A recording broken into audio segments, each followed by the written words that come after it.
Assalamualaikum warahmatullahi wabarakatuh. Halo Hamka Muda, perkenalkan nama saya Andi Putra Reza. Saya dari Universitas Muhammadiyah Profesor Dr. Hamka atau yang dikenal sebagai UHAMKA.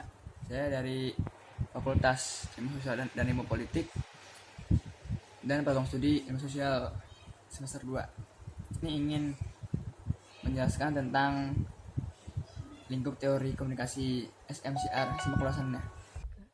1. Menjelaskan konsep komunikasi SMCR. Penemu model SMCR ini adalah David Berloka, salah satu mahasiswa generasi pertama di program Doktor Komunikasi di bawah pembimbingan Wibur Scrum di Illinois. Berlo yang lahir pada tahun 1929 ini juga dikenal sebagai penemu program komunikasi di Universitas Michigan yang banyak melahirkan doktor komunikasi. Model komunikasi Berlo berasal dari ilmu-ilmu dan teori Aristoteles.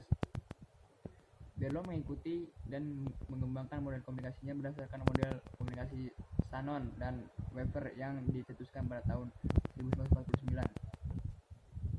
Model komunikasi Berlo merupakan model yang menggambarkan proses komunikasi. Melalui model komunikasinya, Berlo menggambarkan faktor-faktor yang mempengaruhi setiap elemen yang dimiliki individu dalam proses komunikasi guna membuat komunikasi menjadi lebih efisien. Model komunikasi ini juga menekankan pada proses encoding dan decoding yang terjadi sebelum sumber atau source atau sender mengirim pesan dan sebelum penerima pesan atau receiver menerima pesan. 2. Menjelaskan apa itu teori komunikasi model SMCR. Model komunikasi David K. Berlo terdapat unsur-unsur utama komunikasi yang dikenal dengan SMCR,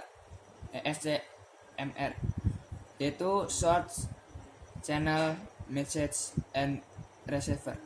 Di samping itu terdapat juga 3 unsur lain, yaitu feedback, tanggapan baik, efek, dan lingkungan. Setiap unsur ini akan saling bergantung satu sama lain dan memiliki peranan penting dalam membangun proses komunikasi.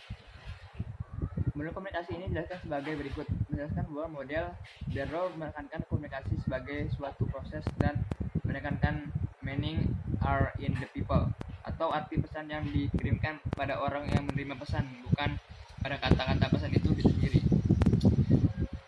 Dengan kata lain, bahwa interpretasi pesan terutama tergantung kepada kata atau pesan yang ditafsirkan oleh si pengirim atau si penerima. Berlo menggambarkan kebutuhan penyandi atau ensonder dan penyandi balik atau decoder dalam proses komunikasi. Encoder bertanggung jawab mengapresiasikan maksud sumber dalam bentuk suatu pesan.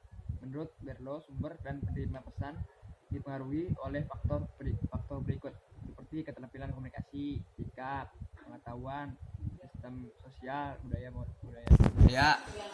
Model ini misalnya dapat membantu Anda meneliti efek keterampilan komunikasi penerima atas penerima pesan yang dikirimkan, atau jika sebagai pembicara mungkin mulai menyadari bahwa latar belakang pembicara akan mempengaruhi penerima pesan.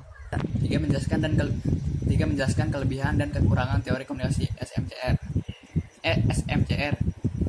Kelebihan model Berlo tidak terbatas oleh komunikasi publik atau komunikasi massa, namun juga komunikasi antar pribadi dan berbagai bentuk komunikasi tertulis.